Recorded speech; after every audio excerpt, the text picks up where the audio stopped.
Hi, good evening. It's 6 o'clock, October 11th, 2001. This meeting of Yountville Zoning and Design Review Board is called to order. I will note that all members are present. For the adoption of the agenda, we're going to break it down into two separate functions. The first is to continue at the request of a member of the public with the acquiescence of the applicant, correct, Sandra, of item 8.1. I believe we have two conflicted members on that item, Mr. Anglin and Mr. Gates. So, Mr. Durham, Mr. Winterberg, and I, do we agree to continue that item to our meeting of November 8th? All those in favor? Sorry, I was confused. Item 8.1, Yes. There's been a request from a member of the public. The applicant has acquiesced to continue that item. However, members Anglin and members Gates are conflicted, so I'm asking for the other three of us to vote on continuing that before we consider the rest of the agenda adoption. So in favor? Aye. Aye. Opposed? None. So that's continued to November 8th. Is there unanimous consent to adopt the remainder of the agenda as presented?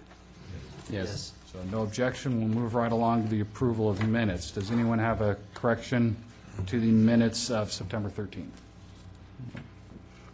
Sandra, I have a question, and thank you for summarizing that kind of convoluted motion, which on 7.1. Is the record clear that with item 1 of the conditions, as you describe them in the minutes, that the 190 square feet is calculated by measuring all of the exposed area of the freestanding structures? Is that clear enough in the record? Yes, I believe so. Okay. So is there a unanimous consent to accept the minutes as presented? Yes. Yes. Excellent. Public comment. Anybody here who'd like to talk to us about something not on tonight's agenda? Seeing none, we will skip over the vacant consent agenda and hear a presentation from Peggy Click about tobacco education and quitting smoking. Hello. I'm not Peggy Click. Well, that's all right. My name is Jim Tennant. I'm the chair of What's the pity? Hi, Jim. I'm the chair of the Napa County Tobacco Advisory Board, and I will introduce Peggy in a minute. I'll just give you a little bit of background. The Tobacco Advisory Board is appointed by the county, the Board of Supervisors. We're all volunteer. We've been in existence for a long time, but we've been working more and more closely with Peggy and her group. Peggy is employed, or Canvey, Community Action Napa Valley, has been contracted by the county to conduct tobacco education, quit smoking programs in the county, in Napa County. And the board works very closely with her, and even more closely these days in terms of tight budget. We're much more hands-on. We're helping Peggy any way we can. And one of the things we're doing is working on the multi-unit housing initiative. I would like to hand this over for now to Peggy, and then I'll come back and summarize a little bit. So Peggy's going to give you a little presentation. This is Peggy Click. I'm sorry. I'd like to introduce Richard Ibarra as well. Richard works for Peggy, and he's the bilingual educator, among many other things. Thanks, Jim. Hi, Peggy. Hi, I'm the program director for Community Action of Napa Valley's Tobacco Education and Quit Smoking program. And Community Action of Napa Valley is actually a subcontractor for Health and Human Services of Napa County. We serve all of the county in tobacco education and our quit smoking programs, and we're totally cost-free. And our direct relationship with this particular side of the program is that we're funded by Prop 99 funds through the state. So that's our funding source. We have a 3-year scope of work, and we're in the second year of that. During the first year, we identified a lot of areas that we wanted to work on, and I have right here a presentation about reducing secondhand smoke in Napa County. Reducing the secondhand smoke, we have actually two objectives. One is in apartment complexes, and the other is in parks and recreation areas. When the Tobacco Advisory Board met last year, the state requires a lot of strategies that need to be worked on to identify really specifically what we're going to be doing in Napa County. Yountville was identified as actually the most progressive environmental jurisdiction in Napa County, which is why we're coming to you today to talk to you about the possibility of looking at a smoke-free ordinance for Yountville in apartments. The apartment that you just recently built, I believe it was last year, Aurora Grande, is 100% smoke-free. That's a new thing in Napa County. So this is why we're here.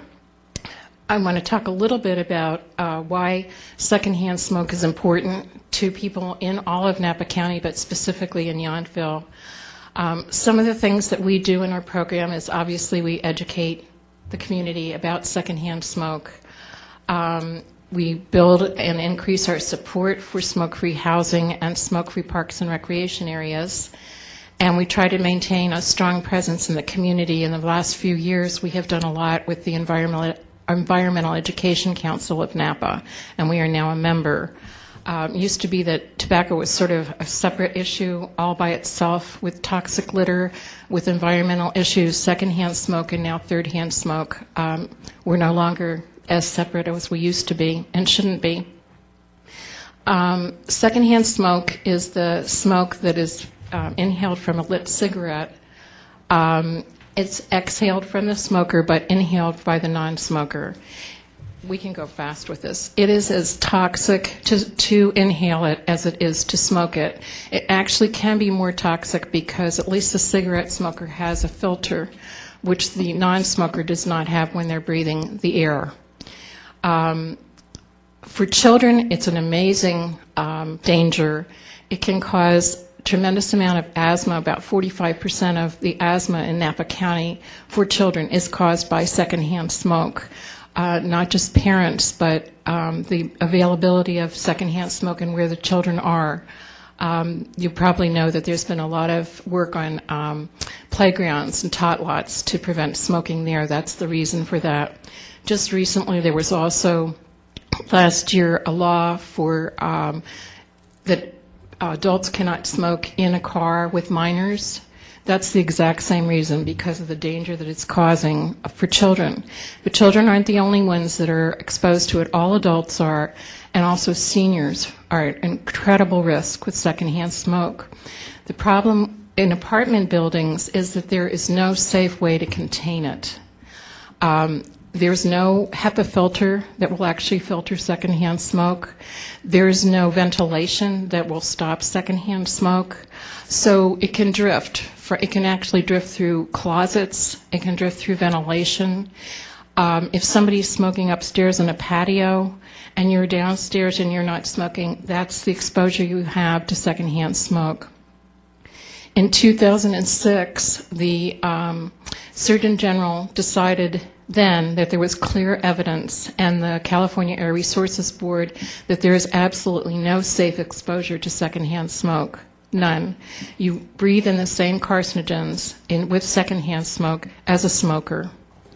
So this is the reason that those of us that are working in environmental issues and specifically with tobacco are very, very concerned, particularly in the apartment areas where the areas are so close together, because for the non-smoker there's no real place for them to go. This is the part about the cars. You can't smoke in a car and even have your windows open and expect that your child or your mate or whoever isn't going to be exposed to secondhand smoke. Secondhand smoke here contains over 250 toxic cancer-causing elements, and these include formaldehyde, benzene, chloride, arsenic, ammonia, and hydrogen cyanide. It's pretty devastating things when you look at it, what's really in there. I talked about children being susceptible. So what we're looking for, we will be talking to the town council. We wanted to let you know who we are and why we're here and why you were chosen, because you seem to have an understanding about your environment and where you live and your neighborhood and your community that's actually outstanding in Napa County. So we wanted to come to you and propose the adoption of an ordinance. We have, and Jim will talk about this, the Tobacco Advisory Board has contacted all of the town council and were interviewed by a Tobacco Advisory Board member. that has already happened to get support so that you know who we are, why we're doing what we're doing. And also, we'd like to talk about a little bit, if we have time, what the benefits would be for Yountville if that's something that Yountville decides that they want to be part of. So we wanted to tell you who we are because we will be coming back. We will be talking to the town council. And Jim, I think, has a few more things that he wants to say. We don't want to take up too much time of your meeting today, but we wanted to say we hope we can look for you for your support.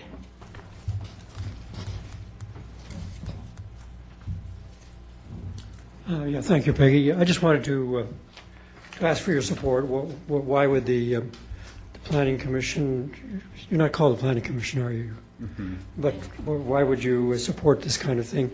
It's a good benefit for the town. I know that you're probably not going to be building any more apartment buildings in the near future in Yountville. But someday you probably will. And if the ordinance is on the books today, then anybody who's thinking of doing it will know what they have to deal with. It's not going to be a surprise to them.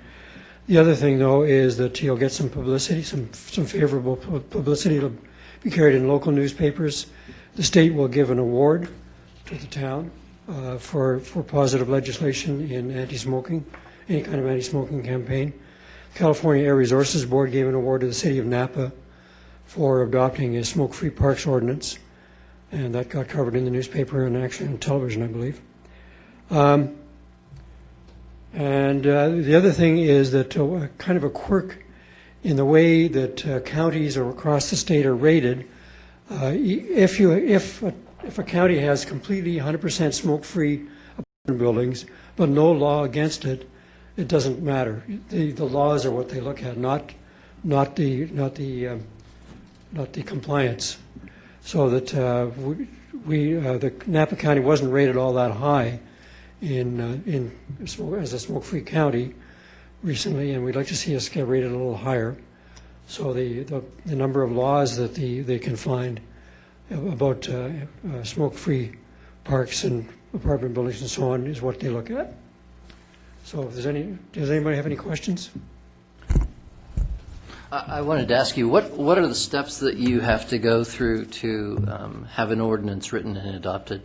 Would our town staff do that in conjunction with you? The staff's... I'm sorry, Janet, love to hear from you, but you need to do it from the microphone so we can capture your likeness and voice. There are a lot of model policies. Actually, most of the neighboring counties of Napa have 100% policy already for new apartments. Marin, Pinole, Sebastopol, to name a few. It's becoming a standard in California. And so there's lots of model policies, and we would work directly on any technical issues with the town council. It's also what we did with the city of Napa in helping them adopt their ordinance. We don't want this to be anything that's lengthy or cumbersome. And there's actually the state has a technical legal center that we have information from, and there are model policies in the binders here that I gave to you just to look over. So yes, that is something that we would definitely help do. So what would happen? So you would come to the town council and make a presentation, and then they would have a vote of whether they support that, and then they would direct staff to create that? That's correct. That's exactly And is the this procedure. for, would it be retroactive to all multifamily apartments or just new? This would be just for new housing.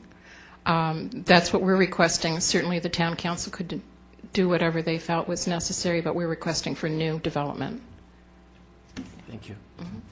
So I'll have a question. And I follow up on what Rob said. What would the utility be of the ordinance in a town where the likelihood of any new multifamily housing is pretty slim with one or two projects? Have you not seen other jurisdictions adopt it so that it applies to all existing structures?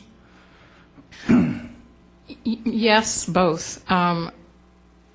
The idea being with new housing, generally it's easier to adopt that way. But How? but Why is it easier? because it's for new housing? Because there'd be new tenants. Because you don't have to go back and grandfather people in, and a lot of apartment buildings have set common areas. It can become very confusing depending on how large the apartment areas are. So with new structures, you just start from that point. If other jurisdictions, other areas have gone back and said 70% or such and such a percent of an apartment building needs to be smoke-free, and then we will work with them and develop that. Recently, Rolfs Manor in Napa, which is quite large, is going smoke-free, and we're helping them design that. They have a certain number of units that they're moving into totally smoke-free. So we're willing to do that. There's no problem with us working with the technical assistance on that. The easiest way for a jurisdiction to do it is new housing, because it's just being developed. Everybody that's coming in there is coming in with the same understanding, the same lease agreement. Lease agreements have to be changed if somebody's already there and they're changing their smoke-free policy. You've mentioned several times apartments, and just to clarify, the proposed model ordinance refers to multi-unit residences. What do you define as a multi-unit residence? Is it a duplex?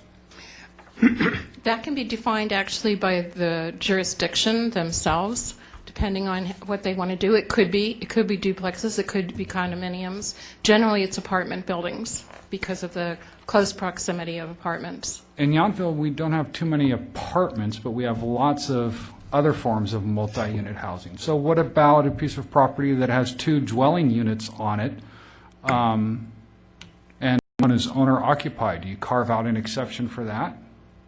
And one is owner-occupied? Yes. Say there are 2 dwellings on a single piece of property. That's not altogether rare in Yountville. Do you typically carve out an exception if one of the units is owner-occupied? Do you follow me? The person owns the property, he lives on the property, and she or he rents another legal dwelling unit on the property. Do you typically carve out an exception where an owner... Oh, I see what you're saying. The owner is living right there on the property. The point I'm trying to make, and then we'll move on, is I think a great deal of care would need to be in crafting what is a multi-unit or multi-family dwelling. Right. That's generally why the multi-unit housing is generally for apartments complexes. Even if they're small units, even if it's a unit of 10, 5, and not considered as much. What makes an apartment? 2 units, 4 units?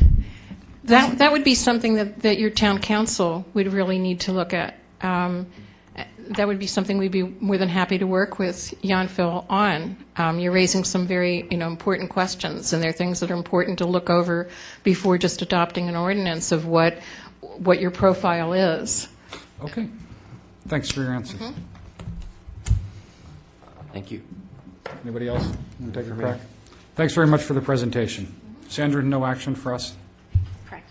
All right, we will move on to 7.2, Redwood at Hotel Luca, Design Review and Master Sign Plan Amendments. Sandra, pray go ahead with a staff report. Tonight you have before you design review for the restaurant portion of the Hotel Luca structure. And the new restaurant will be a Richard Reddington restaurant. It will go by the name of Redwood. It will undergo a complete rebranding, both inside and out. And the exterior modifications are intended to give the restaurant a separate identity and to increase its street presence.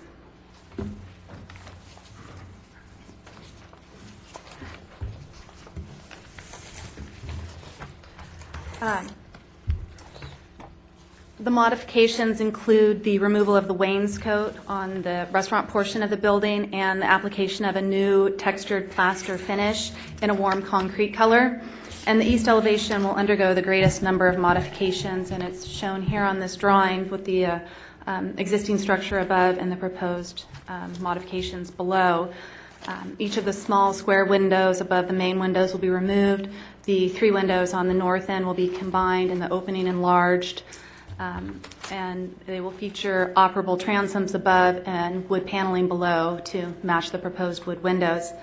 The single window on the south end that's described in the staff report was intended to match the openings I just described. However, since publication of the staff report, both in response to staff's concern that there should be a street door on this elevation, and the restaurant operator's desire to have a door that would function for service to the sidewalk. They've presented a modification, and that's before you at each of your seats. It shows a door and the location of that window, and it would be a blackened steel and glass door. And the door on this elevation would match the new proposed door on the north elevation that's under the stone tower, and which provides the main access to the restaurant.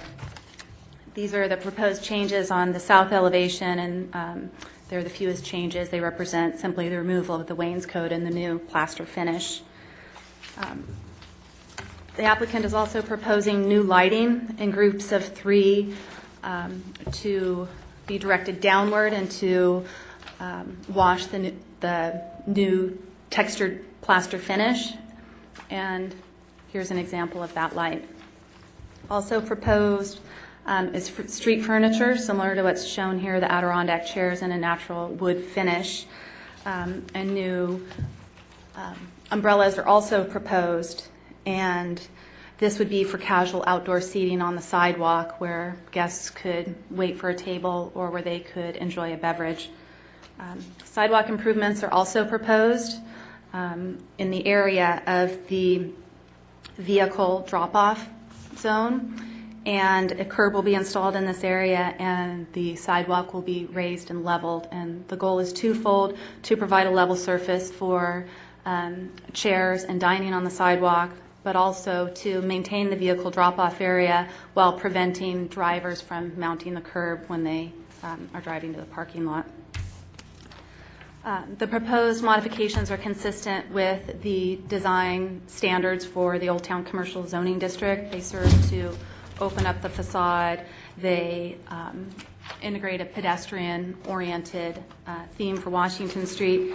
And while the modifications create a separate identity for the restaurant portion of the structure, it presents a consistent design for that side with coordinated materials and details, and these are compatible with the overall design of the building. Also proposed is a change in use for the 12 seats that are proposed for the sidewalk, and a use permit amendment for these seats will go before the town council when they review the design changes that you're looking at tonight. And as noted in the staff report, the applicant originally presented a proposal for sidewalk dining at cafe-style tables on the sidewalk, but when they presented specifications of the seats, they presented the Adirondack chairs for casual seating rather than dining. So staff is supportive of a future option of replacing the Adirondacks with formal dining. And it's important to note that even with the 12 seats that are shown on the drawings before you, the restaurant is still within the 90-seat permitted capacity, and that the relocation of the seats does not increase that capacity. But because of the Adirondack chairs currently and the potential future option for dining, staff is proposing some conditions that any outdoor alcohol beverage service be approved by the ABC, that dining not be permitted at the Adirondack chairs, and that when the applicant removes those chairs and moves to formal restaurant dining, they submit specifications to town staff. So the suggested action before you tonight is to discuss design review and to make a recommendation to the town council. And the second action would be to continue the master sign plan amendment until November, because specifications for the signs were not submitted in time for tonight's meeting. Thanks, Sandra. Before we entertain questions of staff, Mr. Wennerberg, I believe you wanted to make a disclosure. Yeah, I technically live within the 500 feet of this property. Because I'm a renter, I don't have any investment in real property, so there's no considered conflict. But I just want everybody to know that. Thank you, Rob. Questions of staff? I have a question. So there are 12 seats, 3 tables in the courtyard right now, which is used for outdoor dining. Mm-hmm. And that, plus the seats inside, are the 90 together? No. So, plus the 12 seats that are shown on the proposed site plan for the sidewalk. Mm-hmm. And even though they're proposing the Adirondack chairs now, if they were removed and seats were added, that would be fully consistent with the 90 So you seats. can still have the 12 diners in the courtyard and add 12 more outside? Correct. Okay. Good, thank you. So ultimately, there might be an increase in 12, but that would still keep them under 90. At 90. They would be at. So the additional 12 will bring them to 90? Right? Okay. If I understood you correctly, in order to have alcohol service in the sidewalk dining, ABC approvals will be needed, correct? Correct. So I'll wait till we can hear from the applicant about how successful you think it would be to have seating without the ability to have a glass of wine, and that whether it's prudent for us to approve something that might not work. No, you can bring it out there yourself. You just can't have service out there, correct? They may be allowed to have service if there's a line of sight to the area or if other conditions of ABC are met.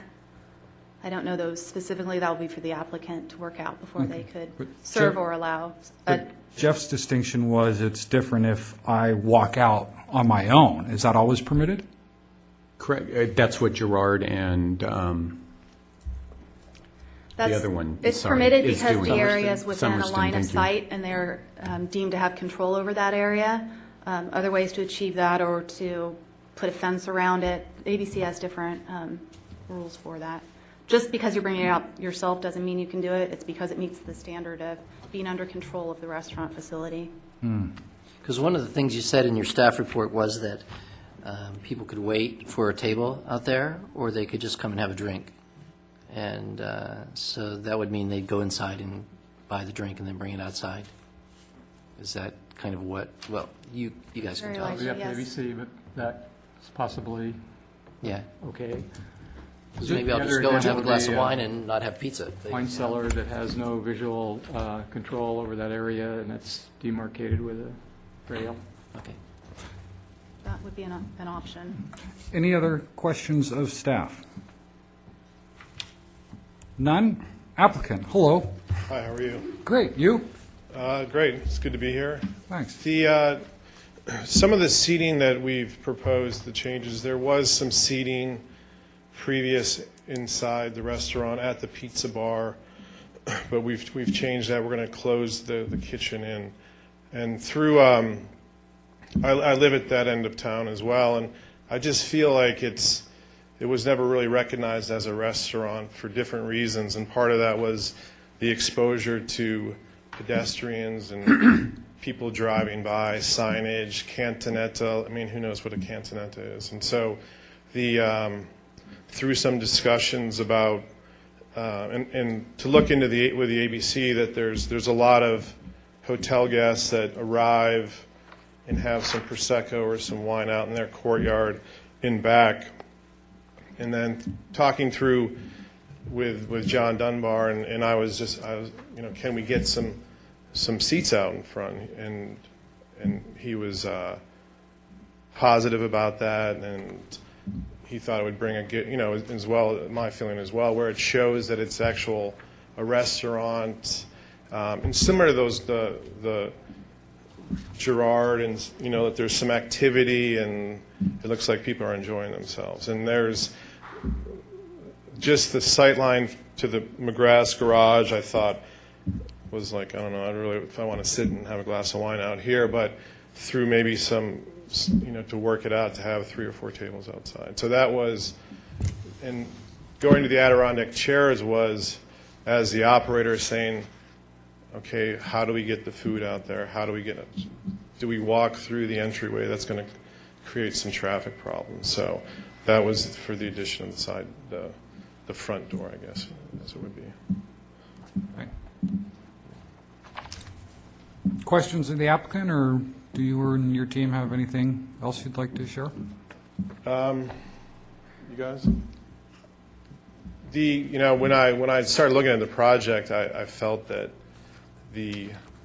and I don't know if this is pertinent, but I was a chef of a hotel in Auberge du Soleil, and I thought it was really important to try to separate the restaurant from the hotel and give it a little bit different look.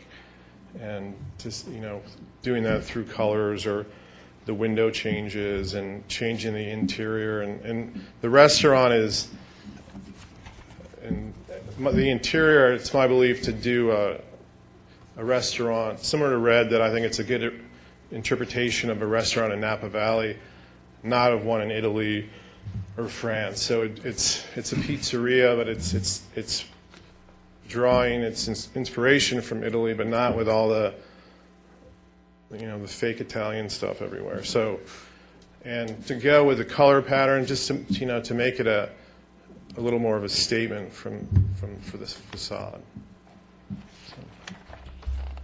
I guess I have a little question, and my little question is when I looked at this plan and without having actually what the stucco was going to look like, my preference would be that the stucco remain the same and you change some of the architectural characteristics like you did. How wedded are you to, and I don't even know what it is, do you have samples of what the stucco is going to be? I've got the Is that sample up is that there. over there? Here's a stucco sample, or the plaster sample, and it has two different options, and I'll allow the applicant to. And so, Describe there, it. what is the color of the stucco of the existing Hotel Luca? You don't have a, It's beige or is it?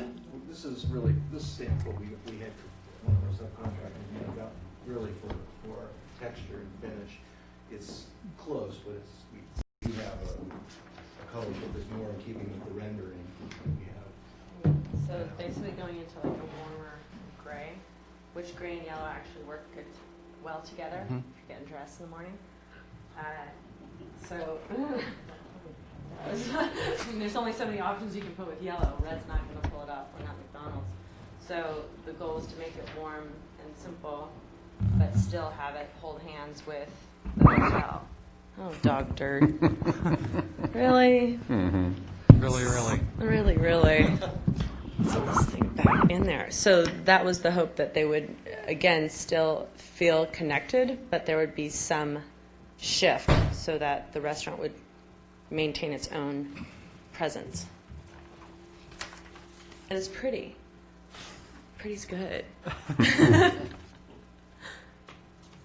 I actually think it's good to pull the two buildings apart and the tower in the middle. It just brings the scale sort of more to that end of town, so I think it's okay. And I'm really glad that you included that door. I think that was vital. I just think logistically it would have been a nightmare, everybody coming in through the entrance. Now, is that going to be just a service door, or will people come in that way? Or are you going to kind of restrict?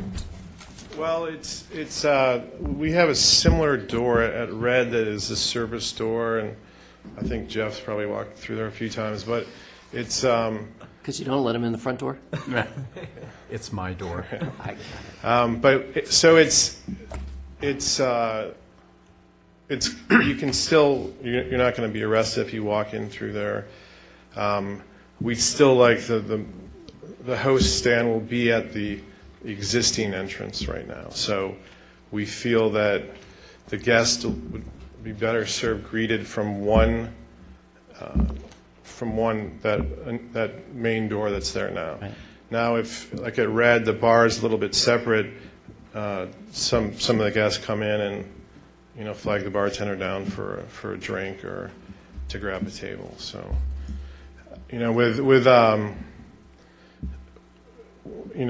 with any project inside it's always trying to figure out how you think people are going to move through the space and how the food's going to get delivered and where's the wine going to be delivered from. So part of working with Aaron Martin, the designer, is to try to figure out how to do that. And it was always the idea to serve food and wine outside, and it was just how can we do it effectively given the space and the parameters. Back to the stucco for a minute. I was actually hoping that you're going to have that striated kind of raked look to the stucco, because the way the light would catch it would be really great. I think that's what Aaron was hoping for as well. So. Well, I mean, it's all in the details. I mean, it could be really goofy, or it could be, yeah. I mean, I sort of get it from the drawing, if that's what the intent was. I like that. The other thing I just wanted to ask you about, because in this section at the entrance, that tower is so tall. Yeah. I mean, it would seem like, and this is just me throwing out an idea, have you considered any kind of like large sculpture, light fixture, something like that in there that would bring the scale down? Because that's going to be your entrance now. I don't know. Yeah. It's just something that I can see in the section. It's going to, because now you're bringing the public in. This isn't the restaurant for the people that are going to be staying there. Yeah. Just an idea, that's all. I had a question on the south wall. What is, there's a little tiny sign there that said Hotel Luca or something. Are you allowed signage on the south wall? Yes. And we consider that all as part of your sign package when you come back before us. We'd have to see all of the signage for the site and how you propose divvying it up within the maximum you're allowed. Is it based on the Potentially, yes. square footage of signage in total? Yeah. But, I mean, you could play with that to get something, because that's a pretty dominant side. Well, just that we were discussing before, just the wall itself and the lack of the structure to the south of it. And so you're just looking at this stucco until something else gets built. Is there a way to do planting along that strip there?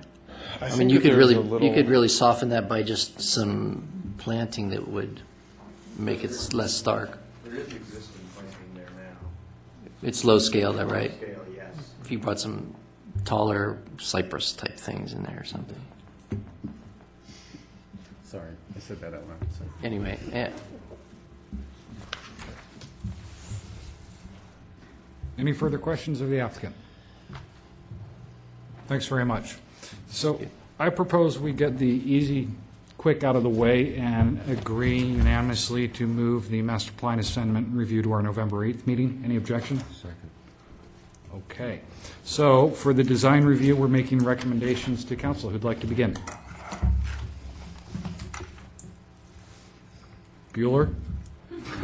Well, I've already said kind of my ideas. I do like it. I think that the way you've grouped the windows in the front is perfect. I think it'll be lively to somebody walking on the street. So I like that. I like the idea that maybe there's more texture in the stucco because you have the opportunity to play with some light because you're standing all alone there. So, you know, all the things you proposed from my standpoint, I like, and I do like maybe if you can take a look, and it's not a requirement from us, but I'm just saying that in that tower void as you enter, there should be something really spectacular there. But I don't see anything, especially because you've added the door to it. I think that suddenly makes everything work. I like the materials. I don't have any objections to what you proposed. When you come back with the sign ordinance, I think you should take advantage of that south side. Thank you. Well, I'll follow up because I'm totally in support of you guys throwing in a Chihuly, chandelier right in there. That'd be fantastic. I think it'd be a nice draw. Overall, totally in support. I think it's great. I like the pedestrian quality that you're going to bring to people walking by. It's always is a problem. I've taken people to Cantonetta many times over, and I tell them, oh, yeah, Cantonetta, and they go, where? I'm like, you've been there. So I'm looking forward to this being much more accessible. Hopefully something goes in the lot next door. So all of my things are a little bit more kind of mundane paperwork stuff, which is, what the heck are we approving? I've got several different plans, several different chairs, several different drawings, and so I just want to make sure that when we are approving something, and one of the conditions is as presented, I feel like we're being presented with 4 different options. I just want to make sure that. Right. First of all, That you're is- making a recommendation to the town Recommendation, okay. council, but basically the changes that came in last night and later last week, which is the window changing to a door and the seating on the front being the Adirondack with the future option of changing to tables and chairs upon submittal of drawings for that or specifications. And you said that would be just staff approval Suggesting that, yes. when they came in, if they came in for seating Right. out there. and Because of the dining. minor nature of the tables and chairs, it's not a building element. Right. Do we have to include that in our recommendations? Well, you've done Well, it in the I've staff added report. proposed conditions, and I think I included that. Maybe I didn't.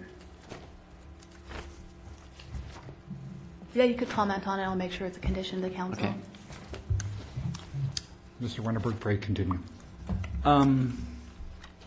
Yeah, so things like the removal of the curtains were mentioned in the staff report, but are not one of the conditions. So I just want to make sure things like that are clear. Number 6. Oh, I apologize. All right, I'm supportive. Go for it.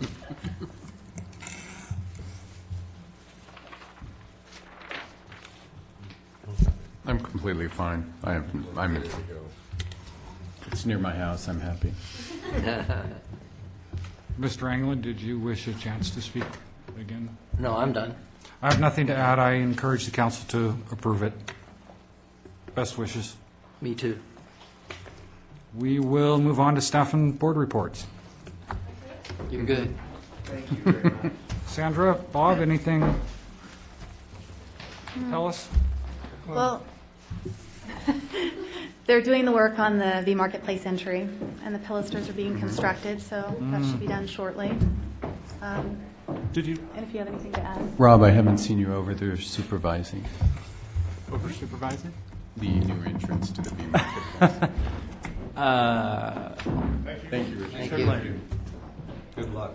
All that conduits for the backlighting of the signage on the pillars?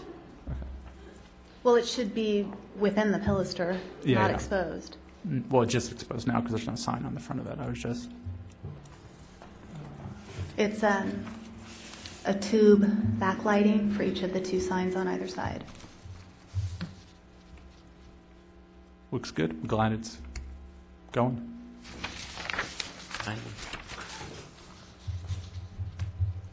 I was just going to mention that at the last council meeting, they appointed their representatives to the committees, the 3 committees that will be working with the ZDRB. Not quite as smoothly as we did it, but they did Yeah. a good job. Well, they are the council. Actually, I thought that went fairly okay. And so we'll be doing scheduling. I think there's that kind of What- priority of, Forgive the interruption, Bob. What was the result? Yes. To We the know they first fought committee- over who got to join Jeff. The So zoning once they got ordinance that and out design of the way- ordinance committee, They all wanted to join Jeff? Is that the issue? Yes. Yeah, it's a burden, isn't it? I know. I'm telling you. Well, actually, I don't know. well, the zoning I and never design belonged ordinance to any committee, in clubs. addition to Chair James and Vice Chair Anglin, is Mayor Dunbar and Member Hall. And the historic committee is, I can't remember you guys. Jeff and Bob. Jeff and Bob, and it's also Marita and Marjorie. And then the third is Marjorie's on 2. Marjorie and Lewis. Lewis. Yeah. And that's Boy, I'm sorry to pull this up. Jeff. The first one, we kind of tracked them. There'd be one meeting that there's sort of the last is a historic, sort of the one that's going to trail in the effort, and the other, the zoning changes that we're, I'm going to try to send out an email later this week for the first committee, the zoning and design ordinance, and see if we can get that scheduled sometime within the next few weeks, since that's the most ready to go. I think the message is they all won't be meeting at one, at the same speed. So some will, I think the historic will trail behind the others. I understand. Cool. That's it? So what else is happening? Have those guys come in yet for their winery at McGrath's? No? Well, there will be no winery there. No, I'm kidding. But there'll be a wine tasting room / restaurant seating 90. Yeah. I'm See kidding. if they've applied. So I wanted to Variance yet? They- No. Okay. I wanted to ask another question. Those guys with the affordable housing at the south end of town are taking like forever to finish the historic home. Yep. Is that a strategy on their part? Wish I knew. No, I don't think it's a strategy. They're just, the rain Slow. came and went, and they are working on it.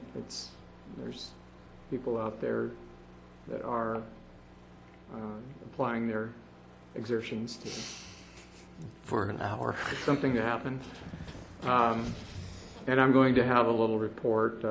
When did Steve want that? At the next? 18th. Yeah, on the 18th, just to inform the council at least of what the progress in their schedule, and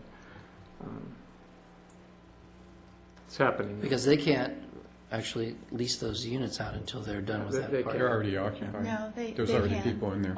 Oh, I thought that was a condition. No, I guess not. Well, it was advantageous to get the units The housing occupied. in there, yeah. I never see any cars down there, though. There's people there. So, can I just do an aside for a minute? And that's back to the smoking thing. And in the affordable housing covenants, is there something about, that the state requires, mandates no smoking there, or is that not part of the deal? Like the Bardessono affordable housing and then down there? I don't know that HUD money was used as part of financing on the Arroyo Grande. I don't know if they require that, or that is a policy of Napa Valley Community Housing. It's one or the other, or both, maybe. I think it's a good idea. I think, and Jason was trying to query them about what really exists here in the town. I think it's not going to have much of an impact for new housing, but I think as leases come up on some of these other units, not duplexes and things like that, there should be like a threshold, and it has to be a rental kind of situation, but Right. that maybe some percentage of the housing would be non-smoking. I have a very cursory, go at seeing what was going on Google-wise as happening in this area. And I thought maybe Roner Park did up it to 100%, but what I was reading is that they had 50% required within a project be set aside for non-smoking. Maybe they increased it to 100. Another one required... That's market rate housing? Yeah, multifamily, yeah. And another one required at time of a new lease, when a new lease is signed, that they alter the lease to require non-smoking. See, that seems to be enforceable. And that would be towards the whole question of we're not going to bill them anymore, so how effective is it that you were pointing out? And I think that's part of the point I was trying to make, one, besides defining what it is. What is multi-unit Multifamily housing? starts at But it's an second utter units. waste, in my view, of staff resources to craft an ordinance that's, if it only applies to new construction, it's probably never going to come up. Yeah. And it looks pretty to turn in a report that, yes, we adopted this ordinance, but I'm quite sure you have plenty of things to work on. If it's decided that there's merit in prohibiting smoking altogether in those types of situations, great. But you got to reach back, like you say, and touch on leases. Otherwise, it's just it's a dog and pony show signifying nothing. Yeah. If it's for new construction, at least in this town, it's a waste of time. So Yeah, it's I agree. not I that agree when they with that. apply the application, you can't say you're a smoker, so you can't have it. What you're saying is no, they're just Can't saying smoke this is in the now unit. this. smoke on this The property. lease in this unit is now, it is non-smoking, and when you sign up for this unit, you are stating that you will not smoke. You may be a smoker, but you can't smoke in that unit. And on the around it terrace now. and within Common some area. area. And I would point out that with, I would imagine, very, very few exceptions, virtually every residential lease is going to be for a year period. Somebody might stay for 5 years and renew the lease, but this process of conversion is not going to take long. People aren't signing 20-year, 10-year, 5-year leases on rental houses. It's a year. Yeah, and the other thing I found was that there's a lot of support from the property owners and the management companies for, because when they vacate, when a unit's vacated where a smoker's been in there, they Yeah. frequently have to go in and paint, replace the carpet and drapes, and and they don't want that expense. They just rather no smoking in there. And it may even have an effect on their insurance. Probably does. And to speak a little bit to what you were talking about, in the sample they gave us, there is a whole section on what multi-unit residence, a list of what it is and what it isn't, What does it say, including things that, let's see, a hotel, motel, mobile home park, campground. These are excluded types, sorry. Campground, marina, single-family home with a detached or attached in-laws, second unit. And that was kind of the sample you were giving. If you have an And owner.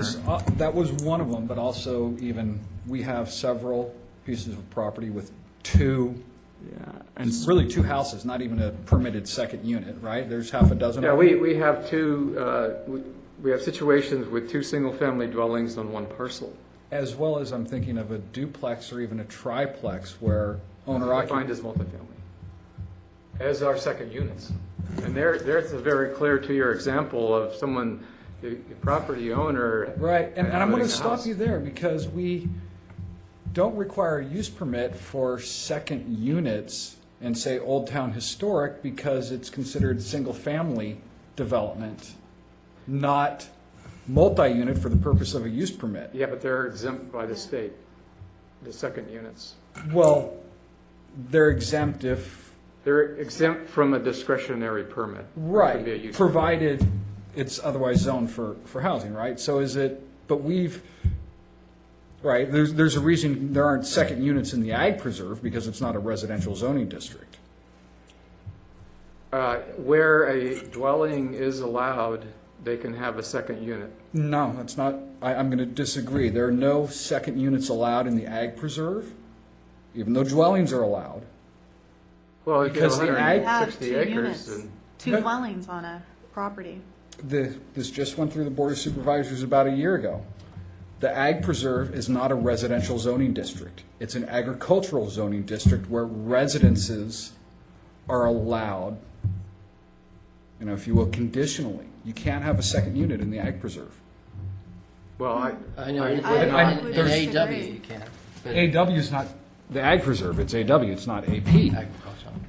And anyway, so I want to get to this distinction of, and you guys are probably getting tired of it, but, so is a second unit multi-unit housing, or is it single-family? in Because our we don't ordinance, require it's defined use. as multifamily.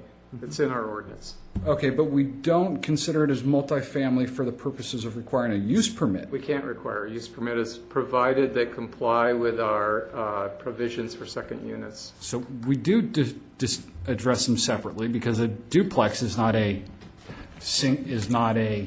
home with a second unit, even though they're attached, Right. right? It's a duplex. Right. Why is it a duplex?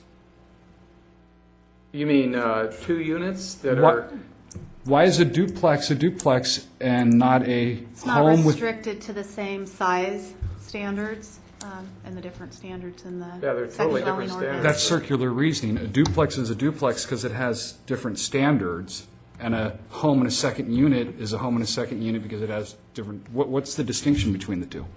are you suggesting we exempt duplexes from discretionary approval? No, Well, but the I'm second suggesting that I don't understand, just tell me what the difference is Well, between a second a unit is single-family limited to home with a 600 square second, feet. A duplex is not, for one thing. that's it. There's others. You could have a master meter on a duplex where a second unit has to have a separate meter. Okay, now we're making I some mean, I just go headway. through the second unit requirements, and there's several differences between the two. Parking for one is another. Duplex requires one covered, one uncovered, and the second unit requires a parking space, covered or uncovered. Size is the main defining quality of a second dwelling, I think. It's small at 600 square feet, whereas most duplexes exceed that.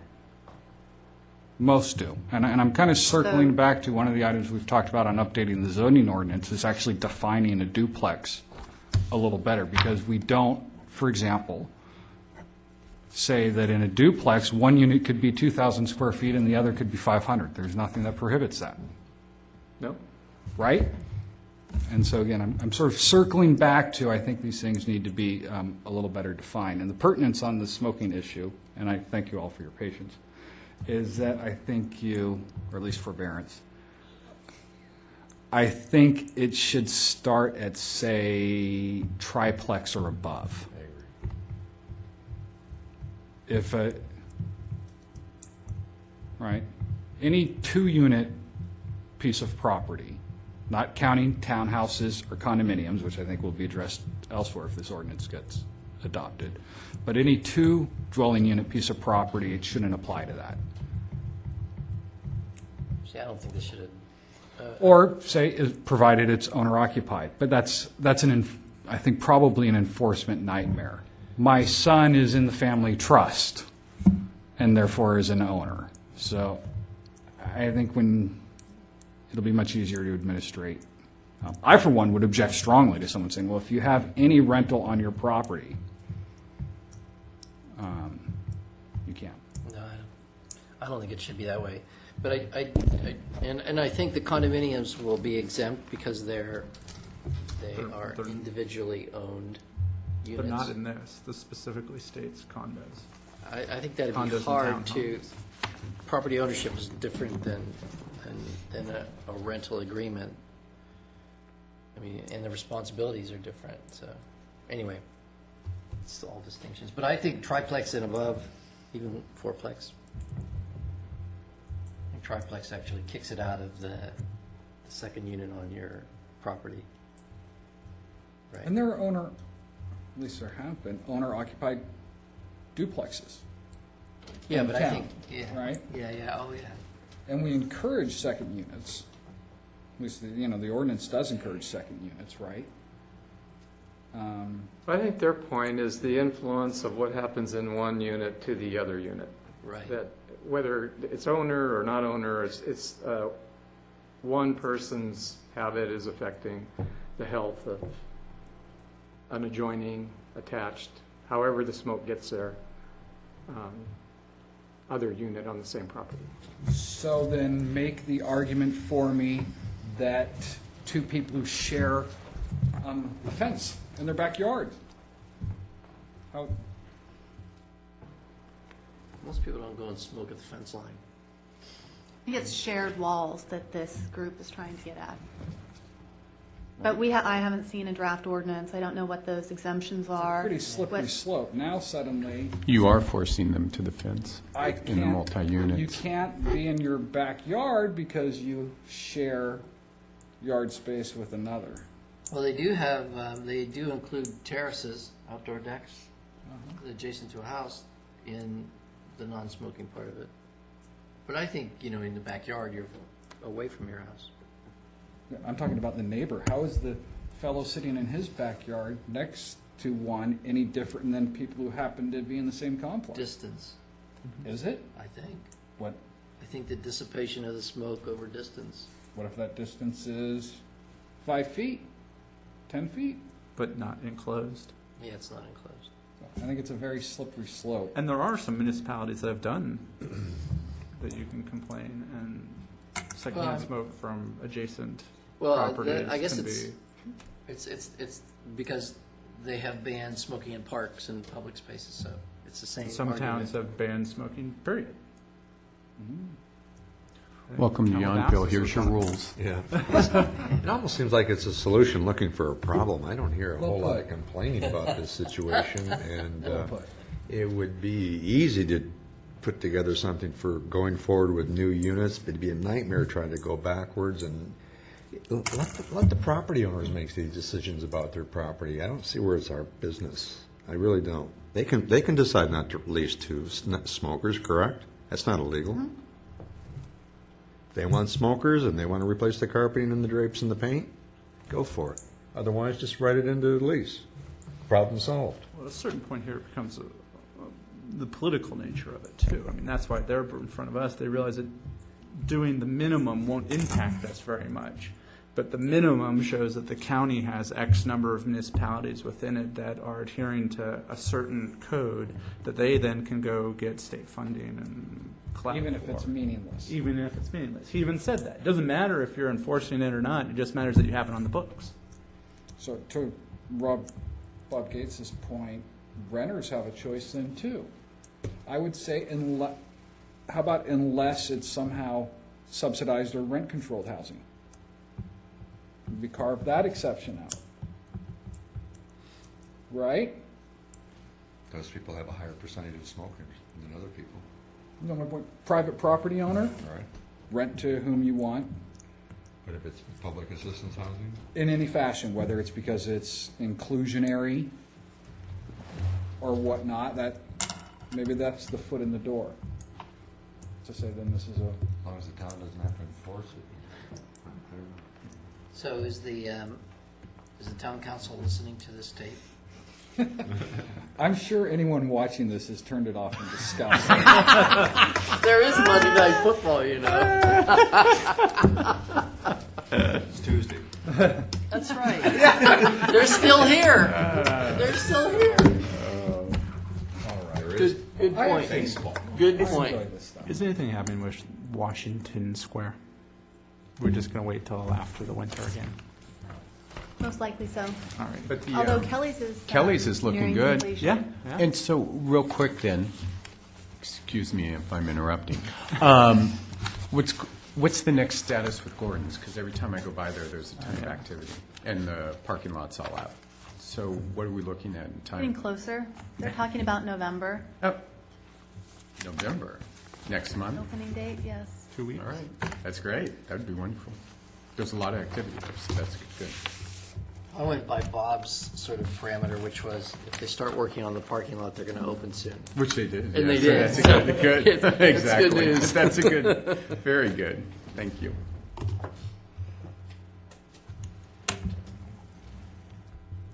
Nothing further to say. I promise. Anyone? Motion to adjourn. All agreed? Aye. Good night, everybody. All right.